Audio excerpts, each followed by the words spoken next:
नमस्ते साथियों। कैसे हैं आप सब लोग। मैं रवि फिर स्वागत करता हूं आपके अपने यूट्यूब चैनल साकार कोचिंग क्लासेस गुना में।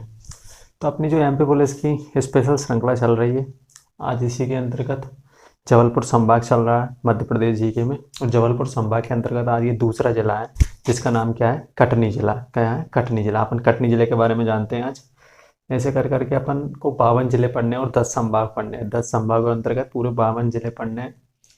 तो ये आज उसके अंतर्गत दूसरा जिला है। ठीक है, जबलपुर संभाग के अंतर्गत जबलपुर जिला अपन पढ़ चुके हैं। ये दूसरा जिला है कटनी जिला। ठीक है, तो आइए स्टार्ट करते हैं कटनी जिले को। कटनी जिले का कटनी नदी बहती है वहाँ पे, उसके नाम पर ही पड़ा है। किसके? कटनी जिले के नाम पर।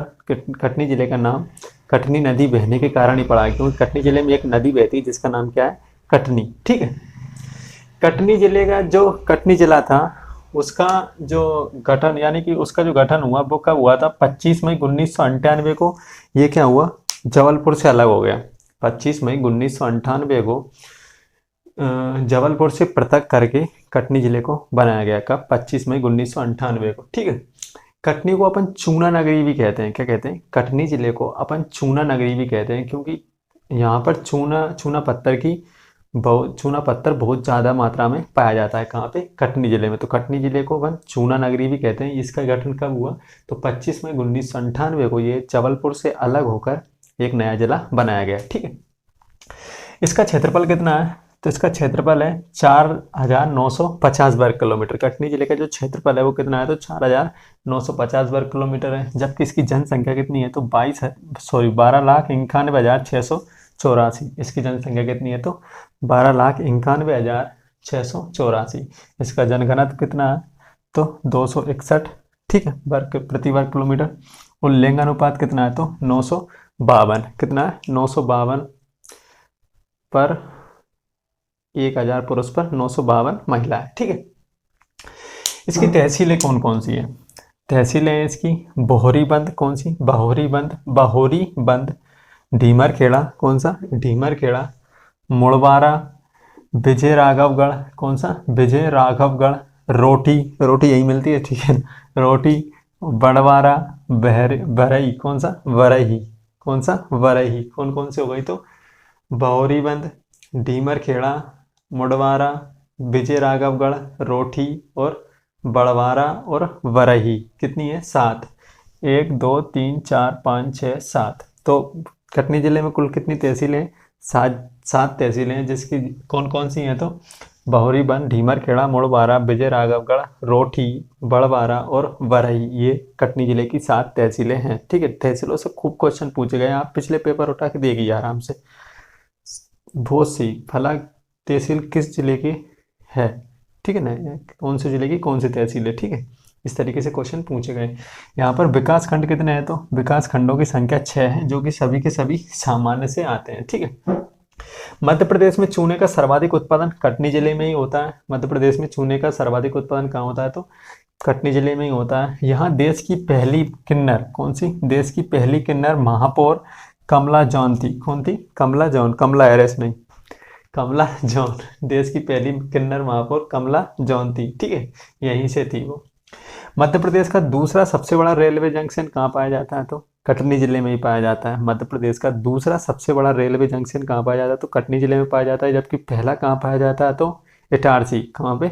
इटारसी। ठीक है, इटारसी पहला है मध्य प्रदेश का सबसे बड़ा।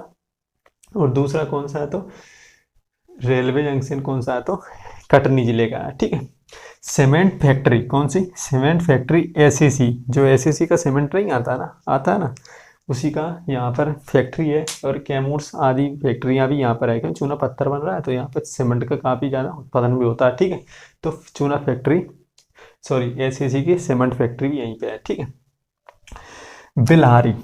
ठीक है, बिल्लारी एक जगह है कटनी जिले में। कहाँ पे? बिल्लारी एक कटनी जिले में एक जगह है। इसे प्राचीन काल में पुष्प बाटी भी कहते हैं। क्या? बिल्लारी जो कि कटनी जिले में स्थित है, इसे क्या कहते हैं अपन? प्राचीन काल में पुष्प बाटी भी कहते हैं। यहाँ पर अनेक क्या है? प्राचीन मंदिर है। ये आपको दिख नहीं रहा होगा, ठीक है ना, ये आपको दिख नहीं रहा होगा तो मैं यहाँ लिख देता हूँ। प्राचीन मंदिर है जिसमें कौन कौन सा है? तो 12 मूर्ति। कौन सा? बारह मूर्ति, 12 मूर्ति। और नाहलेश्वर, कौन सा? नाहलेश्वर शिव मंदिर। कौन सा? नाहलेश्वर शिव मंदिर। ठीक है, शिव मंदिर यहीं पर स्थित है। ठीक है, यहाँ के पान बड़े फेमस हैं। ठीक है, यहाँ के बल्लारी के क्या है? बेल्लारी के पान बड़े फेमस है, जिनका उल्लेख कहाँ किया गया है? तो आईने अकबरी में किया गया है। कहाँ किया गया है? इनका उल्लेख कहाँ मिलता है? तो आईने अकबरी में भी मिलता है। ठीक है, रूपनाथ, एक जगह है रूपनाथ। रूपनाथ नाम क्यों पड़ा है? तो यहाँ पर पंचलिंग शिवलिंग पाया जाता है, भगवान शिव। ठीक है, भगवान शिव की प्रतिमा पाई जाती है, इसीलिए इसका नाम क्या रख दिया गया है? रूपनाथ पड़ा है। क्या पड़ा है? भगवान शिव की पंचलिंगी। कौन सी? पंचलिंग, यानी कि 5 लिंग वाली शिव प्रतिमा पाई जाती है, इसीलिए इसका नाम क्या रख दिया गया है? तो रूपनाथ पड़ा है। ठीक है, तो कटनी जिले में स्थित एक मौर्यकालीन स्थल है। ये कैसा है? एक मौर्यकालीन स्थल है। यहाँ से अशोक का शिलालेख भी मिला है, जो कि पाली भाषा में लिखा हुआ है। कौन सी भाषा में लिखा हुआ है? तो पाली भाषा में। जितने भी अशोक के शिलालेख मिलेंगे वो अधिकतर आपको पाली भाषा में ही मिलेंगे। कौन से? पाली भाषा में, क्योंकि मौर्य काल में अधिकतर जो अशोक ने जो अपने धर्म प्रचार के लिए, यानी कि धर्म प्रचार के लिए जिस भाषा का प्रयोग किया था वो कौन सी थी? तो पाली। क्योंकि ये जो अशोक था वो बौद्ध धर्म से मतलब प्रभावित था, उसने बौद्ध धर्म अपना लिया था। तो बौद्ध धर्म में जो उस समय जो भाषा चलती थी वो कौन सी थी? तो पाली भाषा थी। कौन सी? पाली भाषा। तो इसीलिए मौर्यकालीन जो अशोक के धम्म मिलते हैं ना, मतलब जो अभिलेख मिलते हैं उसके धम्म यानी धर्म से प्रचार से संबंधित जो भी अभिलेख मिलते हैं उसके वो कौन सी भाषा में लिखे होते हैं? अधिकतर तो पाली भाषा में मिलते हैं, कुछ संस्कृत के भी मिलते हैं। ठीक है ना, तो अधिकतर कौन से हैं? तो पाली भाषा में मिलते हैं। तो अशोक का शिलालेख भी मिला है जिसकी भाषा कौन सी है? तो पाली भाषा है। यहाँ पर पंचलिंगी, कौन से? पंचलिंगी या 5 लिंग शिव प्रतिमा है। कौन सी? 5 लिंगी या 5 लिंग वाली शिव प्रतिमा है। इसे ही रूपनाथ कहते हैं। क्या? इस 5 लिंग वाली जो मूर्ति भी है, यहाँ पर प्रतिमा है, उसको क्या कहते हैं? रूपनाथ कहते हैं। क्या कहते हैं? रूपनाथ कहते हैं। यहाँ पर 3 कुंड है, इसीलिए इसका नाम भी क्या पड़ गया? रूपनाथ पड़ गया। यहाँ पर 3 कुंड स्थित है, पवित्र कुंड है, मतलब नहाने के लिए पवित्र कुंड है। कौन कौन से? सीता कुंड, राम कुंड और लक्ष्मण कुंड। कौन कौन से? सीता कुंड, राम कुंड एवं लक्ष्मण कुंड यहाँ पर स्थित है। कहाँ पे? रूपनाथ में। इसके आगे आइए बाहुरीबंद। कौन सी? बाहुरीबंद, जो कि एक तहसील भी है कटनी जिले की। बाहुरीबंद, बाहुरीबंद में क्या खास है? तो बाहुरीबंद एक पुरातात्विक धार्मिक स्थल है। पुरातात्विक मतलब प्राचीन काल का। ठीक है, तो पुरातात्विक धार्मिक स्थल है। यहाँ पर जैन तीर्थकर, कौन से? जैन तीर्थकर शांतिनाथ की 12 फीट ऊंची प्रतिमा स्थित है। कौन की है? तो यहाँ पर जैन तीर्थकर शांतिनाथ की 12 फीट ऊंची प्रतिमा स्थित है। आपसे क्वेश्चन ऐसे पूछे जाएंगे कि जैसे कि जैन तीर्थकर शांतिनाथ की 12 फीट ऊंची मूर्ति कहाँ स्थित है? कटनी जिले में, जबलपुर जिले में, छिंदवाड़ा जिले में, मंडला जिले में। तो आपको कौन सा जिला चूज करना है? तो कटनी जिला चूज करना है। ठीक है, तो ये एक पुरातात्विक धार्मिक स्थल है और यहाँ पर जैन तीर्थकर शांतिनाथ की 12 फीट ऊंची प्रतिमा स्थित है। ठीक है, यहाँ पर विशिष्ट पाषाण उद्यान की स्थापना की गई। विशिष्ट पाषाण मतलब पाषाण युग से जो भी संबंधित जो भी खोज हुई है, यानी कि जो उस समय की जो भी चीज़ें पाई गई है, ठीक है ना, उनकी जो खोज हुई है, उनके समय जो पाई गई है, उनका उद्यान खोल दिया गया आपको दिखाने के लिए कि आप पाषाण युग से संबंधित चीज़ें यहाँ पर देख सकते हैं। ठीक है ना, उनको एक रख दिया गया है तो आप उनको आराम से जाके देख सकते हैं। तो पाषाण युगीन उद्यान की स्थापना की गई। यहाँ से अनेक नारायण शेषशाही, कौन से? नारायण शेषशाही और सूर्य भगवान की मूर्तियां भी प्राप्त हुई है।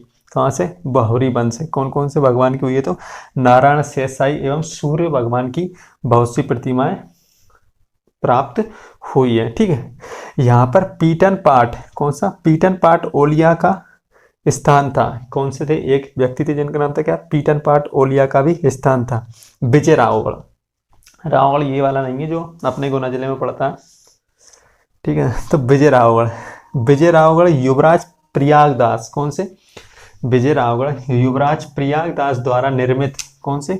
युवराज प्रयागदास द्वारा निर्मित विजय राजोगढ़, कौन सा? विजय राधोगढ़ किले के नाम पर इस क्षेत्र का नाम रखा गया है। क्या रखा गया है? इस क्षेत्र का नाम किसके नाम पर रखा गया है? तो प्रयागदास द्वारा निर्मित प्रयागदास द्वारा निर्मित किला कौन सा है? तो विजय राघवगढ़। कौन सा है? विजय राघवगढ़ है। और इसी क्षेत्र के और इसी किले के इसी जो किला है, इसी किले के नाम पर इस क्षेत्र का नाम क्या कर दिया गया है? तो विजयरावगढ़ कर दिया गया। क्या कर दिया गया? विजयराव, कोई किला है उसका नाम है विजयरावगढ़, उसका निर्माण किसने करवाया था? तो प्रयागदास ने। किसने? प्रयागदास ने। तो उस किले के, अब उस किले का नाम क्या है? विजयरावगढ़ है। तो उस किले के उस किले के नाम पर ही क्या कर दिया गया? उस सारे क्षेत्र का नाम क्या कर दिया गया है? तो विजयरावगढ़ कर दिया गया है। किले में एक रंग महल स्थित है। क्या है? एक रंग महल स्थित, रंग महल नामक सुंदर इमारत स्थित है। क्या है? एक इमारत है जिसका नाम क्या है? तो रंग महल है। यहाँ पर रंग महल तो आप जानते ही हैं, हर किले में अधिकतर रंग महल ही होते थे, कोई भी राजा हो। मुगल कालीन राजाओं के तो बहुत सारे थे। ठीक है, तो सुंदर इमारत मौजूद है। यहाँ पर गुप्तकालीन ब्रह्मलिपि, कौन सी? ब्रह्मलिपि से युक्त एक अभिलेख भी मिला है। यहाँ पर क्या है? एक गुप्तकालीन यानी गुप्तकाल का ब्रह्मलिपि से युक्त अभिलेख भी मिला है। ये लिपि वगैरह सब चीज़ें पढ़ेंगे अपन जब हिस्ट्री पढ़ेंगे मध्य प्रदेश की तब। ठीक है ना, आप बस अभी इतना जान लीजिए, क्योंकि आपसे ऐसी फैक्ट बना के क्वेश्चन पूछ जाने हैं एमपी पुलिस में। कोई आपसे पीएससी का एग्ज़ाम नहीं ले रहा है वो। ठीक है ना, तो पीएससी के एग्ज़ाम में आपको तथ्य नहीं देंगे कि फला या निम्नलिखित कथनों में से या कथन से आ रहा है अलग है, तो मतलब वो एक इस निष्कर्ष नहीं पूछेंगे आपसे, निष्कर्ष कि पहला सही है, निष्कर्ष एक, निष्कर्ष है या 20 दोनों में कौन सा सही है। तो इतना टफ नहीं आता, सरल ही आता है, बस ऊपर से ही पूछते हैं। तो अपन तो बहुत अच्छे से पढ़ रहे हैं। कटनी में स्थित सिंदूर सी, कौन सा? सिंदूर सी नामक स्थल को जोगनी के नाम से प्रसिद्ध है। जो कटनी में एक जगह है जिसका नाम क्या है? सिंदूर सी। और उस सिंदूर सी जो जगह है उसका नाम क्या रखा, किस नाम से प्रसिद्ध है वो? तो जोगनी नाम से प्रसिद्ध है। ठीक है, यहाँ पे नदियाँ कौन कौन सी हैं? तो नदियों में कटनी, छोटी महानदी और उमदर। कौन सी? कटनी, छोटी महानदी और उमदर। टिकवन, कौन सा? टिकवन एक जगह है। टिकवन में 1500 साल पुराने, कितने? 1500 साल पुराने मंदिर। कौन से? 1500 साल पुराने मंदिर नरसिंह भगवान। ठीक है, नरसिंह भगवान और पार्श्वनाथ। कौन से? पार्श्वनाथ, जो कि जैन के थे। तो पार्श्वनाथ जी की मूर्तियां प्राप्त हुई। यहाँ से कहाँ से? टिकवन से। टिकवन से 1500 साल पुराने मंदिर, ठीक है, मंदिर या मूर्तियां प्राप्त हुई। कौन से मंदिर? नरसिंह भगवान और पार्श्वनाथ जी की मूर्तियां, मंदिर प्राप्त हुए हैं। ठीक है, कहाँ से? तो टिकवन से। यहाँ गुप्तकालीन ब्रह्मलिपि से युक्त एक अभिलेख भी मिला है। कहाँ से? टिकवन से। यहाँ पर गुप्तकालीन एक ब्रह्मलिपि से युक्त अभिलेख भी मिला है। मुड़वारा क्या है? मुड़वारा पुरानी कटनी है। अगर आपसे पूछा जाए कि पुरानी कटनी निम्नलिखित में से किसको कहते हैं, तो मुड़वारा को कहते हैं। ठीक है, आपको ऑप्शन दे दिया जाए, बहुरीबंद, रूपनाथ, बिल्लारी, ठीक है, ढीमर खेड़ा, मुड़वारा, विजयरावगढ़, रोठी, बड़वारा, बारई। तो आपको कौन सा लगाना है? तो मुड़वारा। ठीक है ना, मुड़वारा को पुरानी कटनी भी कहते हैं। ये कटनी का क्या है? एक उप क्षेत्र है। कटनी का क्या है? एक उप क्षेत्र है। यहाँ पर डोलोमाइट, यहाँ पर मुख्य रूप से खनिज पदार्थ पाए जाते हैं। ठीक है, तो dolomite, bauxite, laterite clay, fire clay, कौन सा? सोप स्टोन और कोटाजाइट पत्थर आदि खनिज पाए जाते हैं। ठीक है, आदि खनिज पाए जाते हैं। कौन कौन से? Dolomite, bauxite, laterite clay, fire clay, soap stone, कौन सा? सोप स्टोन, कोटाजाइट पत्थर आदि खनिज यहाँ पर पाए जाते हैं। ठीक है, यहाँ से राष्ट्रीय राजमार्ग कौन कौन से निकलते हैं? तो NH78, NH43, NH7। बोलियाँ कौन कौन सी हैं? तो बघेली, बुंदेली और गौड़ी। ये क्या है? बोलियाँ हैं यहाँ की। यहाँ पर संगमरमर भी पाया जाता है कुछ मात्रा में। ठीक है ना, तो संगमरमर या मार्बल भी यहाँ पर पाया जाता है कटनी जिले के अंतर्गत। ठीक है, तो एक बार और देख लीजिए, रिपीट कर देते हैं जल्दी जल्दी। कटनी जिला 25 मई 1998 को जबलपुर से पृथक होकर बना। कटनी को चूना नगरी भी कहते हैं, क्योंकि यहाँ पर चूना पत्थर बहुत ज़्यादा मात्रा में पाया जाता है। क्षेत्रफल कितना है? तो 4950 वर्ग किलोमीटर है। जनसंख्या 12,91,684। जनगणना 261, लिंगानुपात 952। ठीक है, तहसीलें कौन कौन सी है? बहुरीबंद, ढीमरखेड़ा, मुड़वारा, विजयराघवगढ़, रोठी, बड़वारा और बरई। ठीक है, विकासखंड 6 हैं। मध्य प्रदेश में चूने का सर्वाधिक उत्पादन कटनी जिले में होता है। देश की पहली किन्नर महापौर कमला जॉन यहीं से थी। मध्य प्रदेश का दूसरा सबसे बड़ा रेलवे जंक्शन कटनी में स्थित है। पहला कहाँ है? तो इटारसी में। सीमेंट फैक्ट्री SSC कैमूर आदि कहाँ पर है? कटनी जिले में स्थित है। बिल्लारी, इसे प्राचीन पुष्पवाटी भी कहते हैं। यहाँ पर अनेक प्राचीन मंदिर स्थित हैं, जिसमें 12 मूर्ति और नाहलेश्वर शिव मंदिर स्थित है। पान, यहाँ के पान का बड़े फेमस है। कहाँ के? बेल्लारी के। आईने अकबरी में इनका उल्लेख है। रूपनाथ कटनी में स्थित ये एक मौर्यकालीन स्थल है। यहाँ से अशोक का शिलालेख भी मिला है जो कि पाली भाषा में लिखा हुआ है। यहाँ पर पंचलिंगी या 5 लिंग से प्रतिमा, इसे ही क्या कहते हैं अपन? रूपनाथ कहते हैं। यहाँ पर 3 कुंड हैं। कौन कौन से? सीता कुंड, राम कुंड, लक्ष्मण कुंड। ठीक है। बाहुरी बंद, ये एक पुरातात्विक धार्मिक स्थल है। यहाँ पर जैन तीर्थकर शांतिनाथ की 12 फीट ऊंची मूर्ति या प्रतिमा स्थित है। ठीक है। यहाँ पर विशिष्ट पाषाण उद्यान की स्थापना की गई। यहाँ से अनेक नारायण, शेषशाही और सूर्य भगवान की अनेक मूर्तियां प्राप्त हुई हैं। यहाँ पर पीटन पाठ होलिया का स्थान था। विजय राघवगढ़, युवराज प्रयागदास द्वारा निर्मित विजय राघवगढ़ किले के नाम पर इस क्षेत्र का नाम विजय राघवगढ़ रखा गया। ठीक है। किले में रंगमहल नामक सुंदर इमारत मौजूद है। यहाँ पर गुप्तकालीन ब्रह्मलिपि से युक्त अभिलेख भी मिला है। डिगवाना में 1500 साल पुराने मंदिर, नरसिंह भगवान और पार्श्वनाथ जी की मूर्तियां भी प्राप्त हुई है। यहाँ गुप्तकालीन ब्रह्मलिपि से युक्त एक अभिलेख यहाँ से भी मिला है, टिगवाना से भी और बाहुरी वन से भी मिला है। ठीक है। बाहुरी वन से भी नहीं, सॉरी, विजय राघवगढ़ से भी मिला है। मुड़वारा, इसे क्या कहते हैं अपन? पुरानी कटनी कहते हैं। कटनी का ये उप क्षेत्र है। यहाँ पर डोलोमाइट, बॉक्साइट, लेटराइट किले, फायर किले, सोपस्टोन, कॉर्टाजाइट खनिज आदि पाए जाते हैं। ठीक है। राष्ट्रीय राजमार्ग कौन कौन से? तो NH 78, NH 43, NH 7। ठीक है। बोलियां कौन कौन से? तो बघेलखंडी, बुंदेली और गोड़ी यहाँ की प्रमुख भाषाएं हैं। ठीक है। इसका नाम किसके नाम पे पड़ा है? तो यहाँ पर ऑर्डिनेंस फैक्ट्री भी स्थापित है। कौन सी? ऑर्डिनेंस फैक्ट्री, जो कि भारत सरकार की, जो कि भारत आर्मी के लिए हथियारों का निर्माण करती है। तो कौन है? तो ऑर्डिनेंस फैक्ट्री की भी यहाँ स्थापना की गई है। ठीक है। चूने का सर्वाधिक उत्पादन कटनी से ही होता है। पढ़ाई दी। तो कैसा लगा ये वीडियो? कमेंट करके ज़रूर बताएं। लाइक, सब्सक्राइब, शेयर करना बिल्कुल भी ना भूलें। जिन्होंने नहीं किया वो कर दो, और जिन्होंने कर दिया अच्छी बात है। शेयर का ज़रूर करें और वीडियो को पूरा देखा करें। और बताइए कैसा लगा। जय हिंद, जय भारत।